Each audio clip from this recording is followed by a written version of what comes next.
Grand Matin Sud Radio, 7h, 8h30, Patrick Roger. Comme chaque mardi matin, 7h42, l'édito politique avec Amine El-Khatmi. Bonjour Amine. Bonjour Patrick, bonjour à tous. Et ce matin, vous souhaitez revenir sur une polémique entretenue par, évidemment, les réseaux sociaux autour d'une humoriste qui s'appelle Mao Drama. Oui Patrick, permettez-moi peut-être au préalable de dire qui est Mao Drama, car je doute que tous nos auditeurs la connaissent.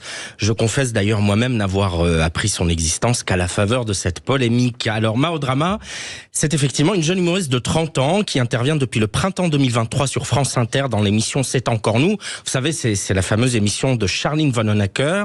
Et Mao Drama, il tient une chronique intitulée « Chronique de Mao, la drama queen débarque sur France Inter ». Tout un programme. Invité par Mediapart à l'occasion d'un débat intitulé « Comment lutter contre l'extrême droite ?»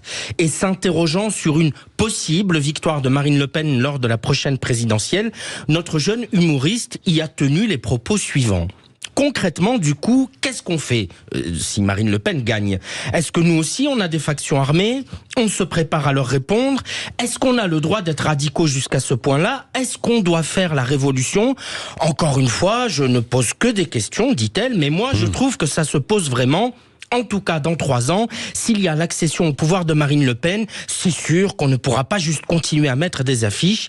Il va falloir qu'on leur réponde autrement. Bon, donc elle ne va pas plus loin. Mais pour vous, Amine, tout de même, ces propos relèvent de comportements factieux. Oui, Patrick. Alors, soyons clairs. Le sujet ici n'est absolument pas de savoir ce que l'on pense d'une éventuelle victoire de Marine Le Pen. On pourrait d'ailleurs remplacer le nom de Marine Le Pen par celui de Mélenchon, Macron, Zemmour, Nathalie Arthaud ou même Jean Lassalle, si ça vous plaît, que ça ne changerait strictement rien au fond de l'affaire. Non.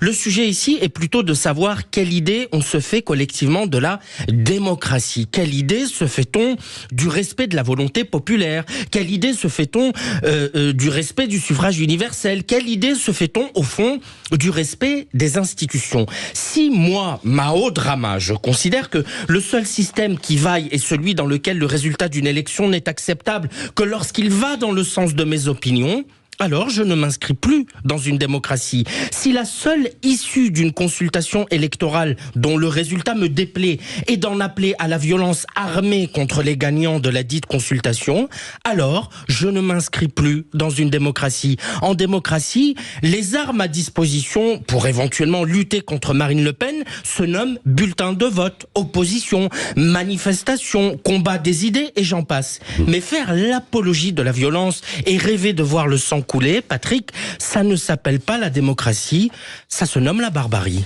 Merci Amine El-Khatmi. On y reviendra, tiens, tout à l'heure on posera la question à Manuel Bompard de la France Insoumise qui sera aussi l'invité de Jean-Jacques Bourdin sur Sud Radio de 8h30 à 9h.